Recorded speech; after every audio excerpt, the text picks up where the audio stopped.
चेतन स्वामी भक्तश्च शूरश्च शयते स्वानतो गुणा। चाणक्य नीतिनो छठो अध्याय है, श्लोक 21। 21 श्लोक में चाणक्य साधक की बात करे, जेने भजन करवू छे, जेने ध्यान करवू छे, जेने धर्म साधना करवी छे, जेने योग साधना करवी, कोईपण जातनी उपासना जेने करवी छे एने अंतरंग जीवन में तो घणुं ज करवू पड़शे, तो बहारथी पण तैयारी करवी पड़े।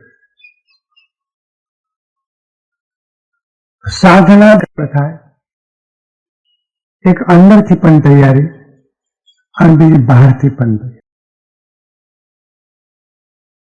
अंदरथी तैयारी एटले साधना करता करता साधकना पूर्व संस्कारों अनेक जन्मोनी वृत्तिओ, अनेक जन्मोनी वासनाओ ते उद्भूत थाय छे, उत्थान पामे छे, जागे छे अने अवश्य आववानुं। ते वखते में तणाई न जाए अने एना पर संयम प्राप्त करे। अंतरंग तैयारी एक अर्थ में बहिरंग तैयारी गमे तेटली होय, पण अंतरंग तैयारी नबળી जो होय तो साधन आपणे खोई देशी। वर्षों सुधी में तप कर्યું હોય અને પ્રચંડ ક્રોધનો આવેગ અંદર જો આવે, વર્ષોનો તપ ખોવાઈ જાય। કેટલું બધું નુકસાન ક્ષણભરમાં થઈ જાય છે એ વૃત્તિઓના કારણે। અને વૃત્તિઓ બળવાન છે। ભગવદ ગીતામાં કહ્યું છે કે જેમ પવન વાહનને તાણી જાય છે, નૌકાને તાણી જાય છે, તે વૃત્તિઓના વેગ વ્યક્તિને ખીચી જાય છે, તાણી જાય છે। પહેલે ડાપણ હોય છે, પછી પણ ડાપણ આવે છે, વચમાં ગડબડ થઈ જાય તે વખતે વિવેક નથી રહેતો। નોર્મલ કોર્સમાં ત્યાં બહુ ડાયા, આપણે બહુ ડાયા। ભૂલ કર્યા પછી પશ્ચાતાપ પણ થાય, પણ જે વખતે થાય તે વખતે આપણો કાબુ હોતો નથી।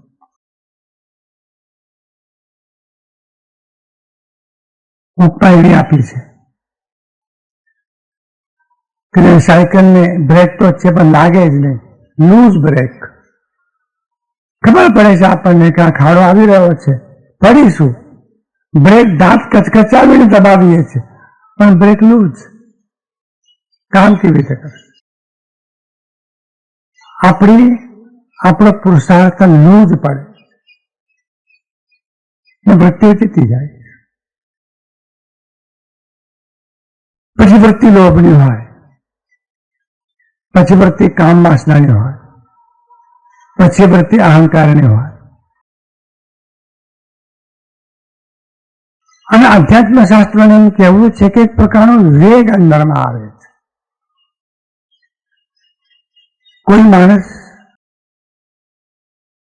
કોઈ માણસને 2 કલાક રેબાવીને મારી નાખે તો 2 કલાક એને કેટલો વેગ આવ્યો હશે।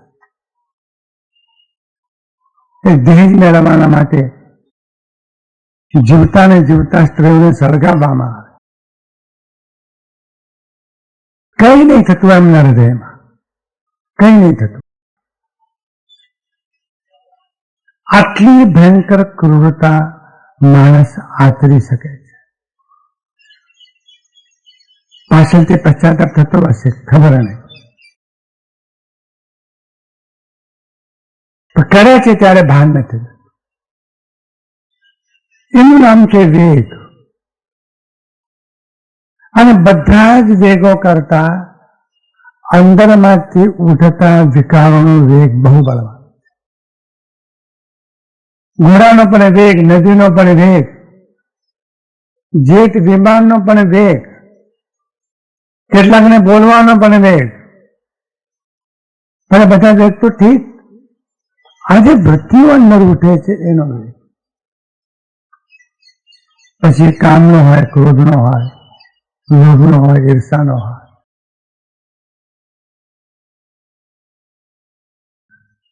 એ વેગને તમારે સહન કરી લેવા પડે. આ સહન કરી લેવા એ શબ્દ બરાબર લાગતો નથી, પણ એ શબ્દ એટલા માટે બરાબર છે કે મહર્ષિ વ્યાસે વાપર્યો છે. એનું ઓડિટ આપણે કાઢી નહીં શકીએ. એનો અર્થ મહર્ષિ વ્યાસના હૃદયમાં જુદો છે. મજબૂત દિવાલ ઉપર નદીમાં પૂર આવ્યું હોય અને મોજા અથડાય તો મજબૂત દિવાલ હલતી નથી, એ પડતી નથી, એ ટકી રહે. પણ નદીમાં આવતા મોજાઓને આ દિવાલે સહન કર્યા એમ કહેવાય. એ તો જમીન તો થઈ જાય, પડી ગઈ. વેગ તીવ્ર છે. ભૂકંપમાં કચ્છમાં બે માળના મકાનો જમીનમાં બેસી ગયા. આજે પણ છે. કેવી રીતે બહાર કાઢો? 2 માળના મકાનો અંદર દબાઈ ગયા, બેસી ગયા. ભૂકંપનો વેગ. એમ અંદર જે વેગ ઉઠે છે તો જે મોજાઓનો વેગ આવે, અથડાય અને દિવાલ મજબૂત છે, ટકે છે, એમ ટકવું વાત મુશ્કેલ તો છે. કોઈ માણસ બેફામ ગાળો બોલતો હોય, આપણે ઉભા આવીએ, હવે કોઈ સલાહ આપે કે ભલે ગાળો આપે, તમે ટકો. એ સલાહ આપનારા ઉપર ગુસ્સો આવે. આપ તો શું અમને તમારા મનમાં આવું શીખવાડો છો અમને? એક તો ગાળો આપે છે, પાછા કે તમે સહન કરો. અરે અંદર ચોળી નાખીએ ને રગદોળી નાખીએ, એવું થાય. થતું હશે. પણ એ પ્રવાહનો માર્ગ છે, સાધકનો માર્ગ. ભગવાન બુદ્ધ ભિક્ષુને કહી રહ્યા હતા. ભિક્ષુએ કહ્યું કે પ્રભુ, અમે ભિક્ષા માંગવા ગયા હતા, જે ગ્રસ્તને ત્યાં એ ગ્રસ્તે અમને બહુ ગાળો આપી. ભગવાન બુદ્ધની પદ્ધતિ જુદી હતી. એમને એમ કહું, બનતે તમે કોઈના ઘરે ભિક્ષા લેવા જાઓ અને 25 ચીજો તમારી સામે ધરે, એમાંથી કઈ ચીજ લેવી, કઈ ચીજ ન લેવી તમારી પસંદગીની વાત છે. તમે ન લેવો, તમે ન પણ લો.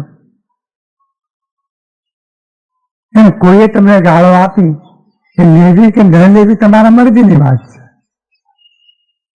ન લો. વર્તુળને પણ લોકો ગાળો આપી.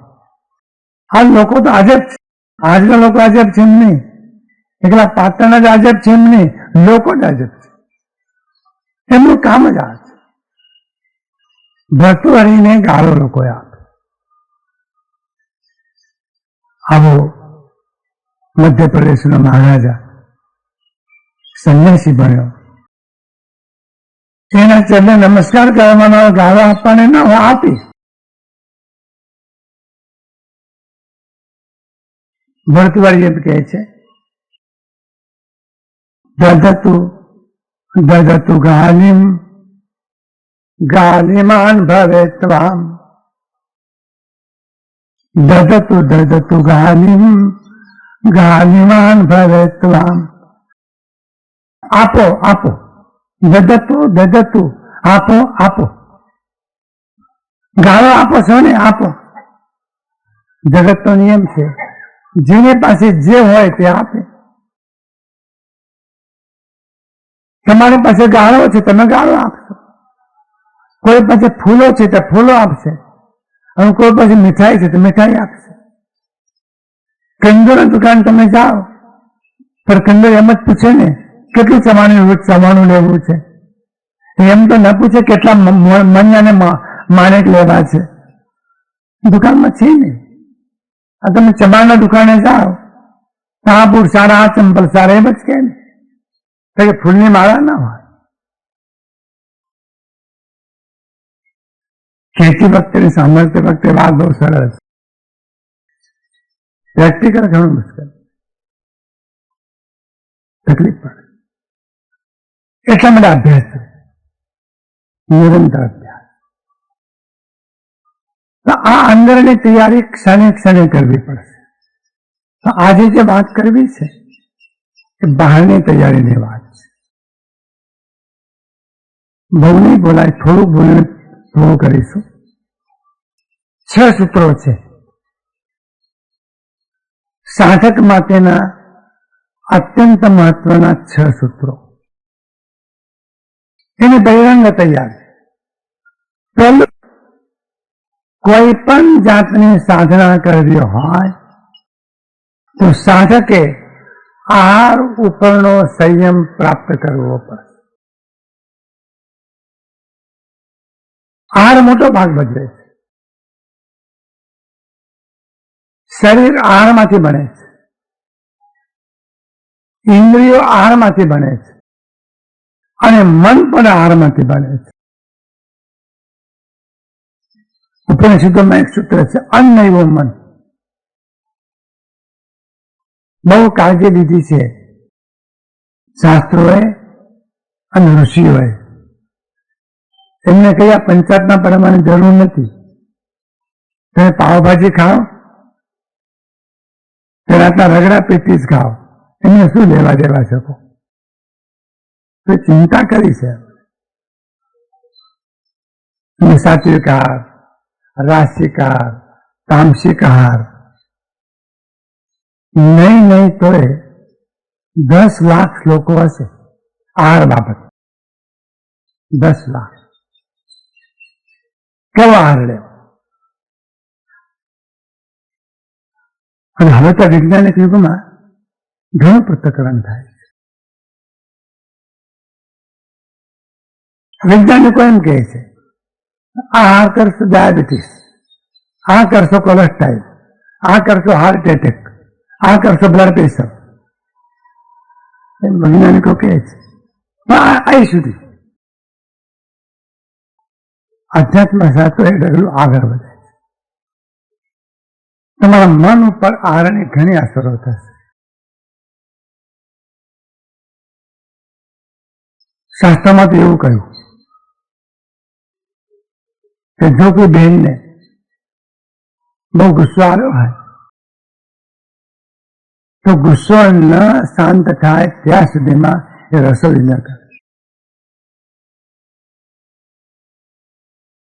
તમે તરત કહેશો સ્કૂલનો ટાઈમ થયો છે, છોકરાને મોકલવાના છે, રસોઈ ન કરી।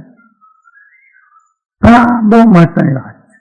તમે ગુસ્સામાં હો, રસોઈ કરો, એના પરમાણુઓ એ અન્નમાં દાખલ થવા, જે ખાશે એના પેટમાં જવા। આ તો ચેપી રોગ છે, એને ક્રોધ થાય। તો પહેલી વાત, બહુવાસી ઘણું ખાવાની ક્ષમતા વાળો હોવા છતાં કેટલાક લોકોની ક્ષમતા હોય છે, ઘણું ખાઈ શકે। જટાશંકર એમ કહેતા હતા કે અઢા લાડવા ખાવું ત્યાં સુધી દાળમાં હાથ નાખતો નથી। શું કારણ નાખવો પડે? 18 લાડવા, દાળમાં 7 જ રાખવા, ક્ષમતા. એની હરીફાઈ થાય છે હવે. આ રાજકોટમાં થઈ હતી, 2000 માણસો બાઘાની જેમ બેસી રહ્યા હતા. એમાં શું જોવાનું છે? કોક લાડુ કાઢી તમે જોયા કરો. 10, 11, 12, 13 જે થાક્યા હાર્યા, ઉભા થઈ ગયા. છેલ્લો માત્ર માણસ 18, 19 અને 20મો લાડુ પણ એને પધરાવી દીધો. 2000 લોકોએ તાળીઓ પાડી. શું તાળીઓ પાડવા જેવી છે? આ હરીફાઈ તો જુઓ. બનવાસી ઘણું ખાવાની ક્ષમતા વાળો હોય તો પણ સાથે પ્રમાણમાં નીતા હાર જ કરે. નીતા નીતા એટલે પ્રમાણોપેત આહાર. પ્રમાણોપેત, પ્રમાણસર આહાર અને ઊંઘ એ વધારે વજન ઘટાડ્યા ઘટે. રોજ ટેવ પાડો, એક કોળિયો વધારવો છે, એક કોળિયો વધારવો છે. મહિના પેલી ઘરવાળી કે છે કે બસ રસોઈ રાખી લો, વધારી શકાય. એટલું જોવાનું કે આહાર લીધા પછી આળસ આવે, તંદ્રા આવે, જડતા આવે, હોશ ખોઈ બેસો, વાસના તીવ્ર થાય, પડ્યા રહેવાનું મન થાય, ઉભા રહેવું ન ગમે, કંઈ પણ કામ કરવું ન ગમે, સ્ફૂર્તિ ન રહે અને શરીર કામ ન કરી શકે. કમથી કમ એટલો આહાર તો ન થતો. સાધના કરવી છે અને આવો આહાર કરશો, આમ જો ધ્યાનમાં બેસશો તો 2 મિનિટમાં સમાધિ લાગશે. 3 મિનિટ નહીં લાગે, 2 મિનિટમાં સમાધિ. વાર જ નહીં લાગે. ઢોલા કરશો, પછી ઢોલા કરશો. વિવેક નથી આમાં. અને જેટલું પ્રાપ્ત થાય એમાં સંતોષ માનો. મોટા ભાગના કજિયા ખાવા પીવાના હોય ઘરમાં. આમાં તો કશું ખબર નથી. અમે એક ગ્લાસ ખાઈએ છીએ, શું ખબર પડે? તમે તો 10-12 વચ્ચે ખાઓ છો.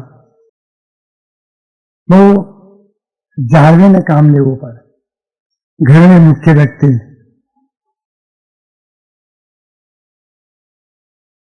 એક ભાઈ એવી ટેવ કે 500 ગ્રામ શાક કર્યું હોય, સાફ વિચાર જ નહીં પાછળ લાવો. તો લોકો ચેતી ગયા. જરૂર પૂરતું કાઢીને પેલા બાજુ મૂકી દે, આ પછી એમને તપેલું મૂકી દે, ખાવું જેટલું ખાવું હોય. આ બધા રસ્તા લોકોને કરવા પડે, ઘરની સ્ત્રીઓને. તમે હમા ના રહો તો તમને એટલી ખબર ના પડે પાછળ પત્ની છે, બાળકો છે, મા બાપ છે. તમે તમારું પેટ ભરશો એકલા. જેટલું મળે, જે મળે એમાં સંતોષ, તો તમને આનંદ રહેશે, સ્ફૂર્તિ રહેશે, પ્રસન્નતા રહેશે. આ બિનજરૂરી તો પેટમાં રાખવું જ નહીં.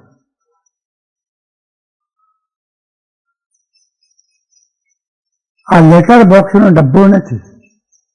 આપણું જે પેટ એ લેટર બોક્સનો ડબ્બો નથી. સમજ્યા?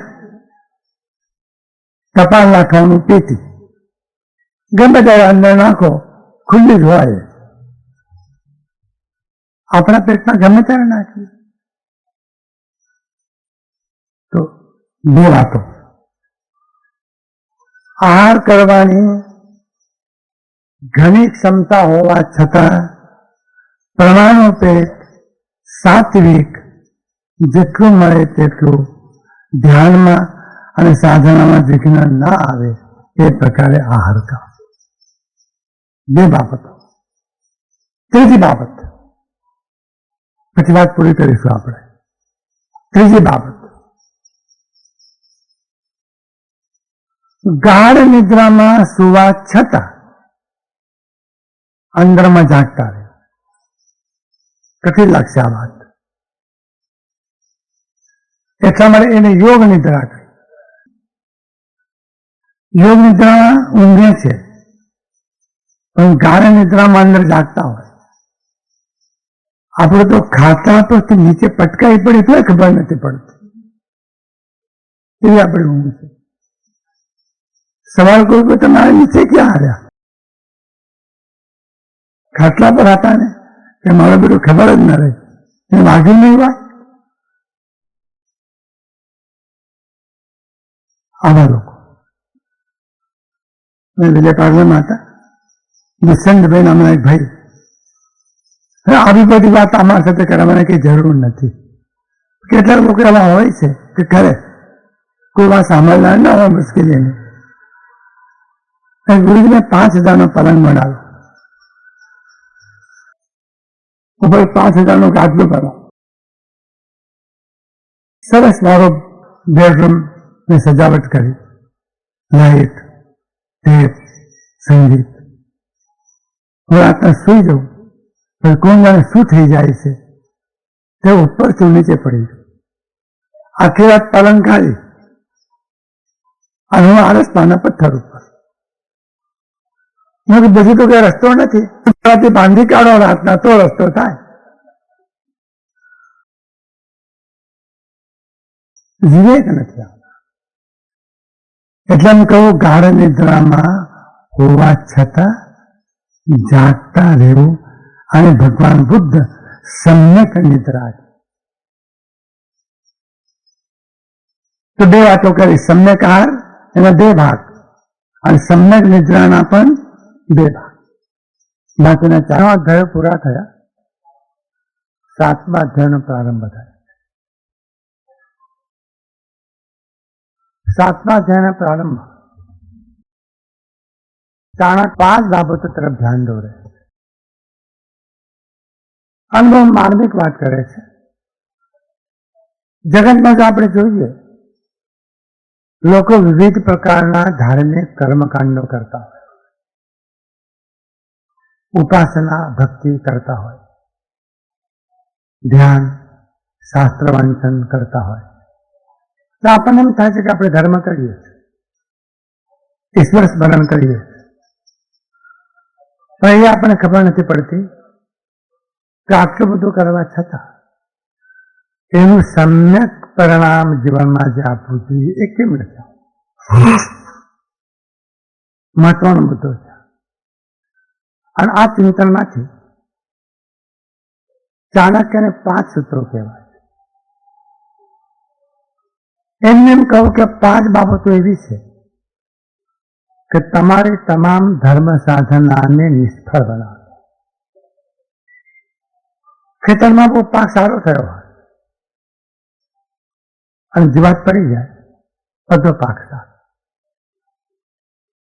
કોઈ કવિએ કહ્યું છે, બગીચામાં લીલાછમ પાંદડા તૈયાર થયા હોય અને એના પર ઈયળો ચડી જાય, બધા પાંદડા સાફ. આવું વારંવાર બને છે. આપણા જીવનમાં પણ આવી ઘટના વારંવાર બને. કઈ ઈયળો છે, કયા ઝેરી જંતુઓ છે આપણા માટે કે જે આપણી સાધનાની વિકાસશીલ અવસ્થાને નષ્ટ કરે. 5 શબ્દો યાદ રાખો. 1 શોક, 2 સંતાપ, 3 ભય, 4 ચિંતા અને 5 ક્લેશ. આ 5 શબ્દો શોક, સંતાપ, ભય, ચિંતા અને ક્લેશ. આ બધાને એક વાક્યમાં કહેવા જો હોય અને જૈન પરંપરાનો શબ્દ વાપરવો જો હોય તો એ શબ્દ છે આર્ત ધ્યાન. ધ્યાનના શાસ્ત્રોને એમ કહેવું છે तो તમે શુભ ધ્યાન અથવા શુદ્ધ ધ્યાન તો કરો તો બહુ સારી વાત છે, પણ એના પહેલા અશુભ ધ્યાન તો તમે બંધ કરો. અશુભ ધ્યાનથી મોટું નુકસાન થાય. આધ્યાત્મિક દુર્ઘટનાઓ જે બની એ અશુભ ધ્યાનના કારણે બની. વર્ષો સુધીમાં તપ કર્યું હોય, સંન્યાસ લીધો હોય, વિરક્ત બન્યો હોય, ત્યાગી બન્યો હોય, તીર્થયાત્રાઓ કરી હોય, આના બધું જ કર્યા પછી જો અશુભ ધ્યાન જો થાય તો બધું કરેલું ધોવાઈ જાય, એળે જાય છે, નિષ્ફળ જાય. સાધકે સચેત થવું જરૂરી છે. વેપારી જાગૃત છે, એમ કે છે ધંધો કરીએ, નફો થાય તો બહુ આનંદની વાત છે, પણ કમથી કમ નુકસાન તો ન થવું, નુકસાન ન ચાલે. આપણે જે કઈ સાધના કરીએ છીએ એમાંથી સમ્યક પરિણામ આવે, આનંદની વાત છે, પણ નથી આવતું પણ નુકસાન તો ન થવું. આ એટલા માટે પ્રશ્ન ઉદ્ભવ્યો છે કે યહ સાધન બાર અનંત કિયો તદપી હજુ કશું હાથ ન પડ્યો. આ પહેલી વખત કરતા નથી. આપણને તેમ લાગે છે કે આપણે કેટલું બધું કર્યું સાહેબ, આખો શ્રાવણ મહિનો એકવાર અમે ખાધું, મોટી વાત થઈ ગઈ, હિમાલય ચડવા જેવી. તમે તો એક વખત ખાઓ છો, પણ જૈન પરંપરા માસક સમન કરે છે, એક મહિનાના ઉપવાસ. જેવી વાત નથી. એક ટંક ખાવા ન મળે તો માથું ભગવા લાગે છે, એક મહિનો આહાર ન લે.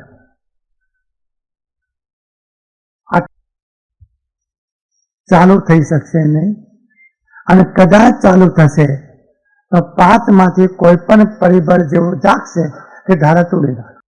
પછી શોક હોય, સંતાપ હોય, ચિંતા હોય, ભય હોય, અથવા ક્લેશ હોય. તમે ધ્યાનમાં બેસતા નહીં હો, પણ જે લોકો ધ્યાનમાં બેસે છે એ લોકો ઓબ્ઝર્વેશન કરે, પોતાની જાતનું બરાબર નિરીક્ષણ કરે.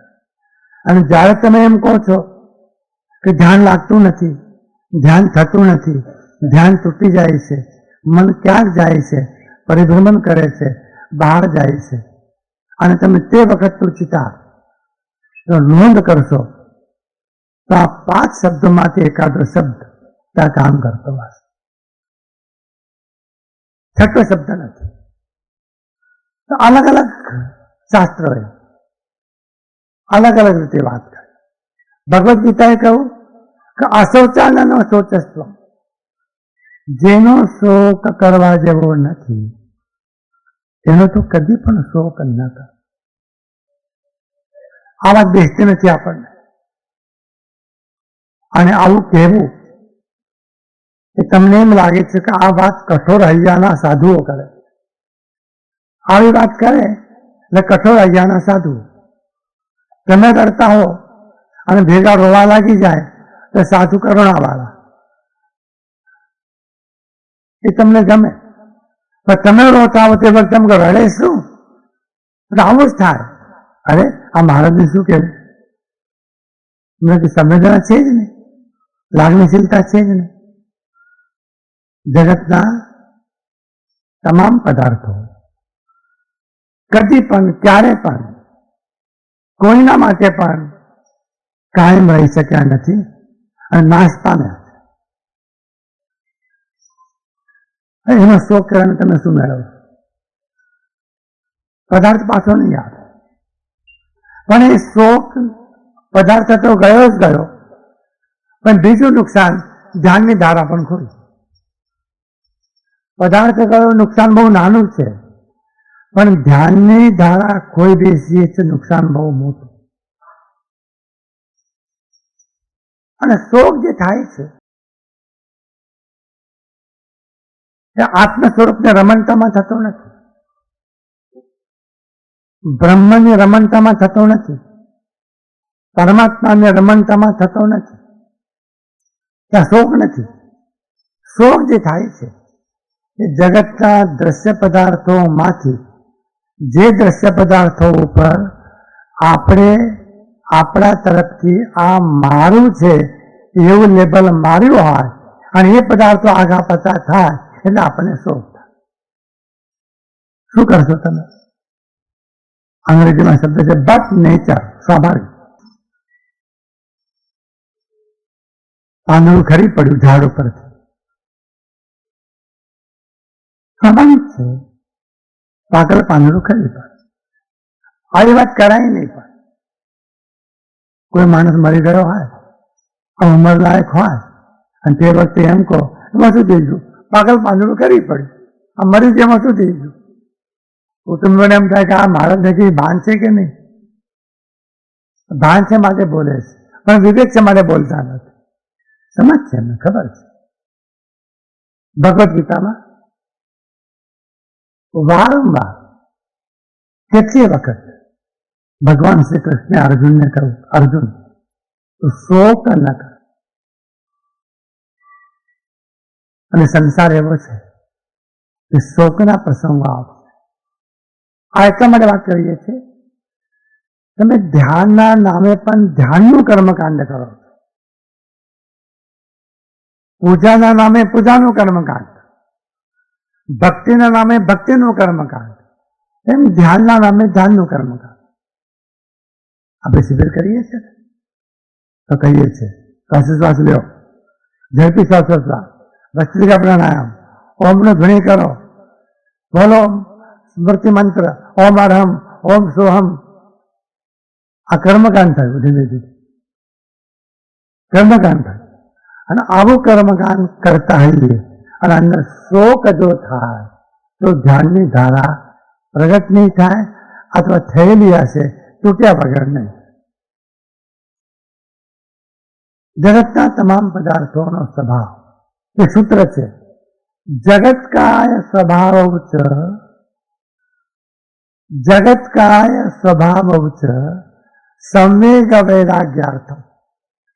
આજે જગત છે, આજે વિશ્વ છે, આજે દ્રશ્ય પદાર્થો છે, એમનો સ્વભાવ તમે જાણો, સ્વભાવ નેચર હકીકત તમે જાણો તો એનાથી સમ્યક થશે. આપણે કહેતા હતા કે ઝાડ પરથી પેલું પાંદડું ખરી પડે, તમે જોઈ શકો છો પાંદડું ખરી પડે. જો આ સમસ્ત શોક નહીં થાય. અને એટલા માટે કોઈ કવિએ કહ્યું છે કે પાંદડું ખરી પડતું હતું અને નવી નવી કુંપળો હસતી એ પ્રવેશ કરતા હતા અને આ વિદાય લેતા હતા. આ બંને ઘટના ઘટે છે, કુંપળોનો પ્રવેશ અને પાકલ પાંદડાઓનો વિદાય. ખરી પડતા પીપળ પાન ખરંતા હસતી પીપળિયા. નાના નાના કુંપળો હસે છે અને આ પાંદડાઓ કે હસો. અમે પણ હસતા હતા, એ ભૂલ અમે પણ કરી, એ ભૂલ તમે કરી રહ્યા હસો. મુझे बीती तुम बीतશે, અમને બીત્યા. અમે પણ તમારા જેવા જ હતા ભાઈ. આવી લીલી લીલી કુંપળો ઝાડ પર આવતા હતા, મસ્તી કરતા હતા, આનંદમાં હતા. અમે ખીલી ગયા હતા, પાંદડા ખરી પડતા હતા, અમે ઉપહાસ કરતા હતા. અમે પણ એક દિવસ એવા હતા, આજે અમે ખરી પડીએ. મુझे बीती तुम बीतશે, ધીરી બાબત. આ શા માટે વાત કરીએ? જો ધ્યાનના રસાયણને, ધ્યાનની ધારાને અખંડ બનાવી દો હોય તો હૃદયમાં શોકનો પ્રસંગ હોવા છતાં શોક થવો ન જોઈએ. અશોક, શોક નહીં પણ અશોક. આ ક્રિયા નથી, આ ભાવાત્મક સાધના છે. તમે પૂછો આની મેથડ શું? આની મેથડ શું? ગાયત્રી મંત્રની મેથડ છે, પૂજા પાઠની મેથડ છે. આની મેથડ શું? સમજણ. જાણી લો, જાણી લો. આ જગતનો સ્વભાવ એમ. શોક કોરી થાય છે, શોક વર્ષો સુધી ચાલે, ચિત્તને ઢોળી નાખે, ચિત્તમાં ક્ષોભ થાય, ચિત્તમાં ખળભળાટ થાય, અને વળતું કઈ નથી, વળતું કઈ નથી. પેરિસનો કાચનો ગ્લાસ લાવીને ઘરમાં મૂક્યો, 50 જણને બતાવ્યું, આ જોયો ભાઈ, આ શોકેસમાં ગ્લાસ છે ને, પેરિસથી લાવ્યા, આ જેવો તેવો નથી, આ એટલા ગ્લાસની કિંમત 2000 રૂપિયા છે. ઘણી વખત હશે, જોનારો પણ બાઘા જેવો જોઈ લે, વાહ આવો ગ્લાસ, અને શોકેસમાંથી બહાર કાઢતા કાઢતા છટકી ગયો, ટુકડે ટુકડા. શું થાય મનમાં એવો? એ ધ્યાનને ધારાતો હોય. તો શોક ન કરવો હોય અથવા ન થવા દેવો હોય તો એના બે પ્રાથમિક ઉપાયો. એક, વસ્તુનો સ્વભાવ જેવો છે તેવો જાણો. બે, કોઈ પણ વસ્તુ અને પદાર્થ પ્રત્યે આસક્તિ ન.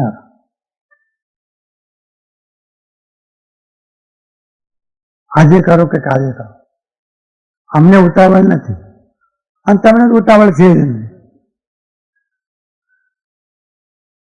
કર્યા વગર નહીં ચાલે. પદાર્થો રહેશે, તમે રહેશો. અને એક બીજી વાત પણ સમજી લો, એક તરફી વાત છે. પદાર્થો પ્રત્યે તમને આસક્તિ છે, પણ પદાર્થોને તમારામાં આસક્તિ નથી. ક્યાં વાત છે? હું મજાકમાં કહું છું કે નવા સ્લીપર મંદિરમાં ગયા હો બેસતા વર્ષના દાડે અને કોઈ લઈ જાય, આખું વર્ષ તમારું બગડે. અને કેટલાય કહો ચાલો આખું વર્ષ બગડી ગયું. બેસતા વર્ષના દાડે આપ સુગંધ થયા, સ્લીપર ગયા એમાં. તો મને એમ થાય છે કે સ્લીપરને કઈ થતું હશે તો મારો માલિક ક્યાં ગયો? શોક. પહેલું શું? તને બે ઉપાય, અને મેથડ નથી, બે ઉપાય. વસ્તુના સ્વભાવને જાણો. ગીતાએ 3 શબ્દો આપ્યા. આગમા પાયનો નિત્યા તામ તિતિક્ષ સ્વભાવ. આ બધા આવનારા છે, આવીને થોડોક ટાઈમ રહીને તમને નુકસાન કરનારા છે, અને ત્યાર પછી નુકસાન કરીને જનારા છે. મજાના શબ્દો છે. આગમા પાયનો અનિત્ય, આવનારા પણ છે, અપાય કરનારા પણ. અપાય એટલે હાનિ, નુકસાન, અને પાછા અનિત્ય, જનારા. જેમ મકાન બનાવ્યું આપણે, 5-10 વર્ષ મહેનત કર્યો, મકાન બનાવ્યું, સજાવટ કર્યો, અને 1 મિનિટ ને 60 સેકન્ડનો ધરતીકંપ થાય, વધારે નહીં, આખું મકાન જમીન. એવું થાય આપણામાં. હવે તે વખતે તમને કોઈ એમ કે શું નવાઈની વાત થાય, કથે કરે, ગમે નહીં, ગમે કે ના ગમે તમે જાણી લો, તથ્ય. માટે અંદર માટે આસક્તિ છોડવી અને પદાર્થો સાથે વ્યવહાર કરવો. ઉપયોગ તો કરવો જ પડશે, ખાવું પડશે, કપડાં પહેરવા પડશે, ઘરમાં રહેવું પડશે. ઉપયોગ કરો, આસક્તિ. ઉપયોગ કરવો અને આસક્તિ ન રાખવી એ ભગવદ્ ગીતાની જીવનની કલા છે. ઉપયોગ કરવો અને આસક્તિ ન રાખવી. ભગવદ્ ગીતા સમતોલ ગ્રંથ છે. એમને એમ ઉપયોગ તો કરવો જ પડશે. જીવન તો જીવશો કે નહીં જીવો? ભાઈ સાધુ મહારાજ થયા તો એમને કોકના ઘરે જમવું તો પડશે કે દીક્ષા માંગવી પડશે? છૂટકો છે, સ્વાભાવિક છે. એમને સાદા કપડા, ભગવા ધોળા, પણ ઢાંકવું તો પડશે ને શરીર. ઉપાય છે તે, અને કપડું તો ફાટી પણ જાય. આ બધું થવાનું. ઉપયોગ કરવાનો, આસક્તિ, પદાર્થને જોવાનો, પણ એ નાશવંત છે, અનિત્ય છે, આવનાર છે, આવીને જનાર છે, એ પ્રતીતિ રાખવા. જીવન એકદમ સરળ બની જાય. તો ધ્યાનની ધારા નહીં તૂટે. તમે આજથી અભ્યાસ કરજો. જે લોકો ધ્યાનમાં બેસતા હોય એ લોકો તમે જરા જોજો કે તમને એમ લાગ્યું હોય કે બરાબર ધ્યાન લાગતું નથી, તો અંદર શું થઈ રહ્યું છે જોજો. આમાંથી 5 માંથી 1 હશે તો શોક. બીજું સૂત્ર છે સંતાપ. હૃદયમાં તાપ થાય અને એ સંતાપ આખા જીવનને વલોવી નાખે. મનોવિજ્ઞાન તો એમ કહે છે કે સંતાપના કારણે માણસ આંખોના આંખો નીચો વાળી જાય. આંખોના આંખો બહુ પીડા થાય. દીકરો કઈ બોલ્યો, કશું કહી શકાય એવું છે નહીં, મનમાં થયા હતા સંતાપ. પતિ બોલે પત્નીને, શું થાય બીજું? પતિદેવ છે બોલ્યા, સંતાપ થયા. બોસ છે આપણો ઓફિસમાં અને ટકરાવી નાખે છે આપણને, સાંભળી લેવું પડે, શું થાય? સંતાપ થાય. સંતાપનો અર્થ જેમ બહાર અગ્નિ પ્રગટ થયો હોય અને જેમ આપણે બળીએ છીએ તેમ મનમાં પ્રગટ થયેલા અગ્નિના કારણે અંદરમાંથી આપણે બળીએ, એને કહેવાય છે સંતાપ. વ્યવહારમાં પણ એમ કહે છે કે આ છોકરો કેમ લોહી ચડતું નથી, એને ખાવા નથી આપતા કે શું? તેમ બાપ કહેતો હોય છે, અરે દૂધ પીવે છે 2 કપ, રોટલી ચોપડીને ખાય છે, પણ એ બળતરીઓ છે, બળી જાય. હે બળતરીઓ છે, એના બાપને એટલી જ ખબર પડી કે શરીર થતું નથી. પણ અધ્યાત્મ શાસ્ત્રોને એમ કહેવું છે કે આવો બળતરીઓ એની ધ્યાનની ધારા તૂટી જાય, એ મોટું નુકસાન. સંતાપ અનેક નિમિત્તો જગતમાં છે, અનેક નિમિત્ત. એ બહાર લેવા જવા પડે એમ નથી. તમે તમારી થેલી બસમાં મૂકી દીધી સીટ રિઝર્વ કરવા માટે અને નીચે ઉતરી ગયા તમે, બસ ઉપર છે ચડીશું, કે આપણે થેલી તો મૂકી જ છે ને, અને એ તમારી થેલી ખસેડીને બીજો કોઈ બેસી જાય, એ બીજી જરૂર નથી. સંતાપની શરૂઆત. તો આવા નાના નાના પ્રસંગો અને એમાંથી આવતા મોટા પ્રસંગો, આ સંસાર સંતાપોના અનેક નિમિત્તો જ રોકશો. માટે એમ કહું કે અંદર શાંતિ જોઈએ. આ સંતાપ નહીં પણ શાંતિ, શોક નહીં પણ સ્વસ્થતા. ત્રીજું સૂત્ર છે ભય. ભય એવું તત્વ છે અને એનું મૂળ કારણ દેહાધ્યાસ. અત્યંત દેહાધ્યાસના કારણે ભય થાય. તમે નિર્ભય થઈ શકશો, અભય નહીં. અભય તો દેહાધ્યાસ જાય તો જ થઈ શકે. ભાષ્યો દેહાધ્યાસથી આત્મા દેહ સમાન, પણ તે બંને ભિન્ન છે, જેમ અસીને અધ્યાધ્યાસ. એથી ભય થાય. જ્ઞાની પુરુષો કહે છે કે મરણને જોવું, મરણને જોવું, અને આપણે સમજે કે હું મરું છું, બે વાતમાં જે ફરક લાગે છે. જ્ઞાની પુરુષ એમ કહે છે કે મરણને જોવું, શરીરમાંથી આત્મા છૂટો પડી રહ્યો છે એ જોવું, અને આપણે માની હું મરી રહ્યો છું, હું મરી રહ્યો છું એ માનવ દેહાધ્યાસ, અને શરીર છૂટું પડી રહ્યું છે એમ જોવું એ બે જ વિજ્ઞાન, જે જુદા પાડવા પડે. જુદા છે એટલા માટે સાંખ્ય દર્શનમાં ચિત્ત જડ ગ્રંથિ એવો શબ્દ વાપરે. શરીર અને આત્મા હકીકતમાં બંને જુદા છે, પણ બુદ્ધિમાં માની લીધું છે કે શરીર અને આત્મા એક થઈ શકતા નથી. આ ગ્રંથિ છે ગાઢ, આ બુદ્ધિ, અને એ બુદ્ધિને જ મહાપુરુષોએ કુબુદ્ધિ કરી. શરીર અને આત્મા એક છે, ભય લાગવાનો છે. ભરતવારીએ તો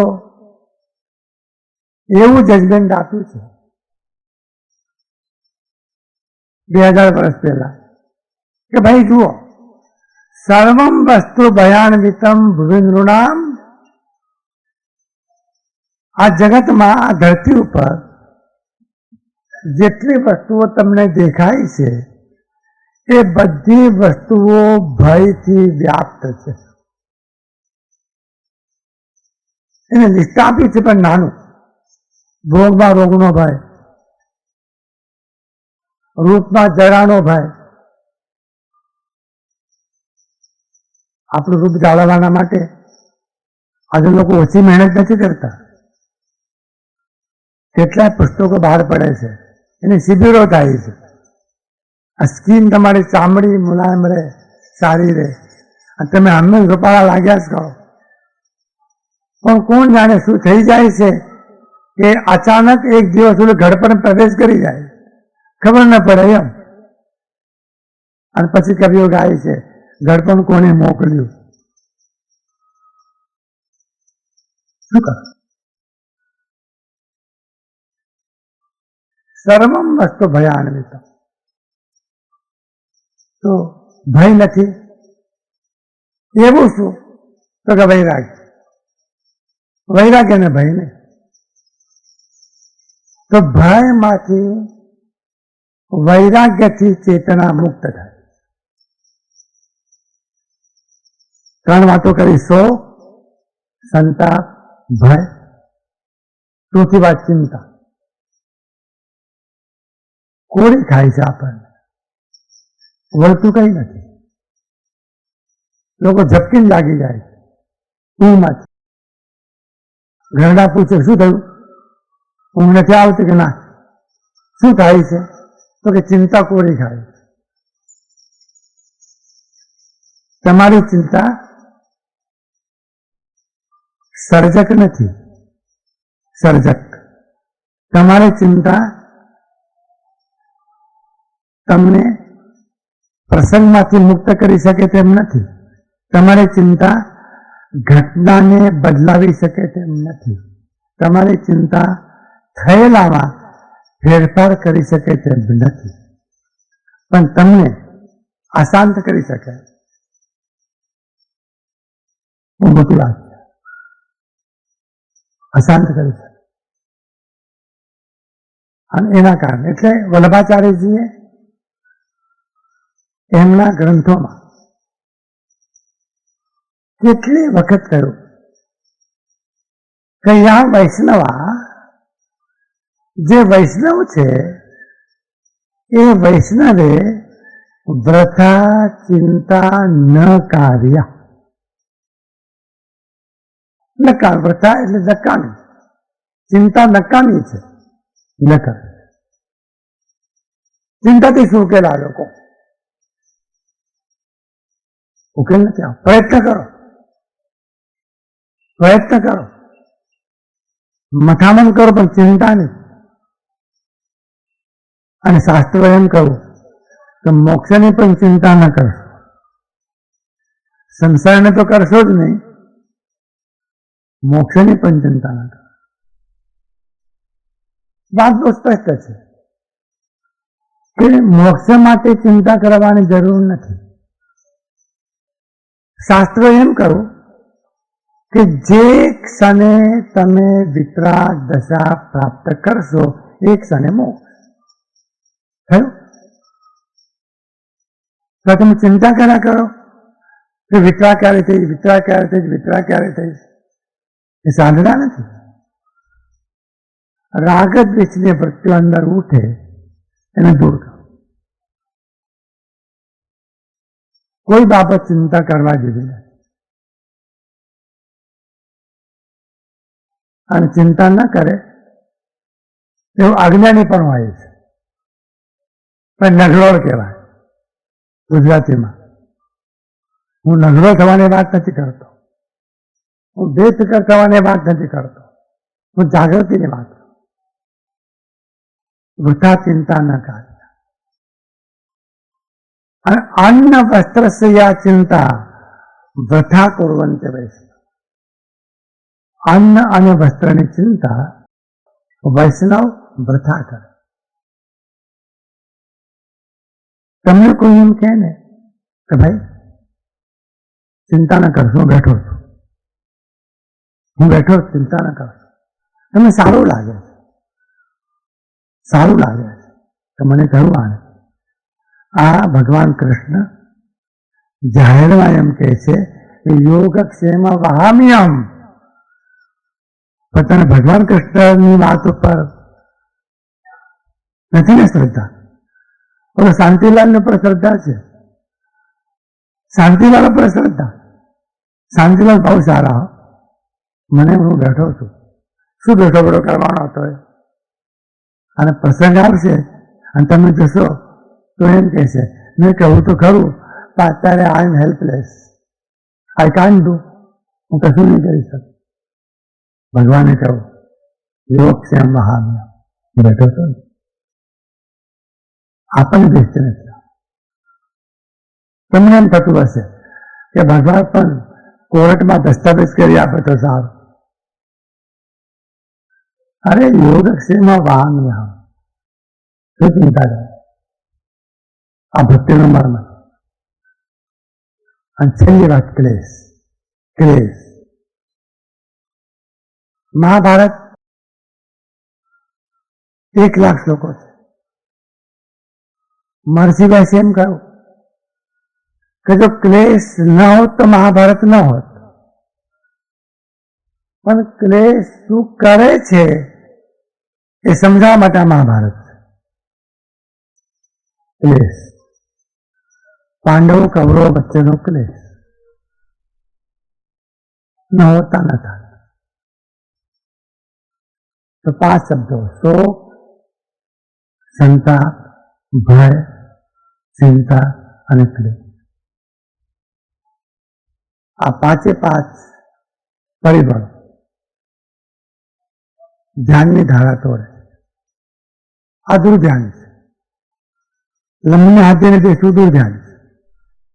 શોક કરવો દુર્ધ્યાન છે. ચિંતા કરવી દુર્ધ્યાન છે. સંતાપ કરવો દુર્ધ્યાન છે.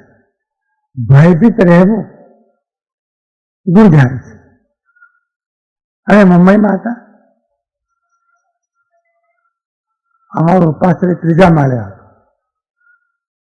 એક વૃદ્ધ અમારી સાથે હતા. તે વખતે બિકાનેરમાં કે જોધપુરમાં તોફાન ચાલતું હતું. હિન્દુ મુસલમાન વચ્ચે હોય કે બીજા કોઈ કારણ નથી હોય, તોફાન ચાલતું. તમારા વૃદ્ધ જે હતા એ હાથમાં લાકડી લઈને 3જા માળે ફરતા હતા. અમે પૂછીએ એમને કે તમે કેમ ફરો છો? કે બિકાનેરમાં તોફાન ચાલે છે ને. પણ તમે લાકડી લઈને શું કરવા ફરો છો? તોફાન બિકાનેરમાં. તમે ફરીને શું કરશો? મોટા ભાગે આપણી હાલત આવી છે, શું કરશો? એટલા માટે તો ભક્તોએ કહ્યું કે ટોટલ એક્સેપ્ટ સ્વીકારી લો. હરીને કરવું હોય તે કરે, મૂર્ખ તો સિદ્ધને સોચના. આજે આટલી વાત કરીએ છીએ. અને પ્રેક્ટિકલ આ શ્લોકમાં છે. હવે આપણે બને સુધારે કરીએ. અર્થનાશમ मनस्तापम ग्रहिणी चरितानि च वंचनम च अपमानम च मतिमानम न प्रकाशय। मैं जे बात करी ने आ थेरी प्रेक्टिकल है। આપણે પાછા મળીશું ત્યારે પ્રેક્ટિકલની વાત કરીએ। આ વર્ષ વિદાય લઈ રહ્યું છે, જો કે તમને કઈ ચિંતા નથી, આ તો ગયા વર્ષ ગયા। નવા વર્ષનો પ્રારંભ થાય છે। આ વખતે રવિવારે નવા વર્ષનો પ્રારંભ છે, એટલે જે કાર્યક્રમ સવારનો છે ત્યારે જાહેર કરશે, પણ આવતા રવિવારે આપણે સાંજના નહીં મળીએ, સવારે જ મળીએ। એટલે આ રવિવાર, આવતો રવિવાર પછીના રવિવાર પાછા આપણે મળીશું અને પ્રેક્ટિકલની વાત કરીશું। મજાનો શ્લોક છે।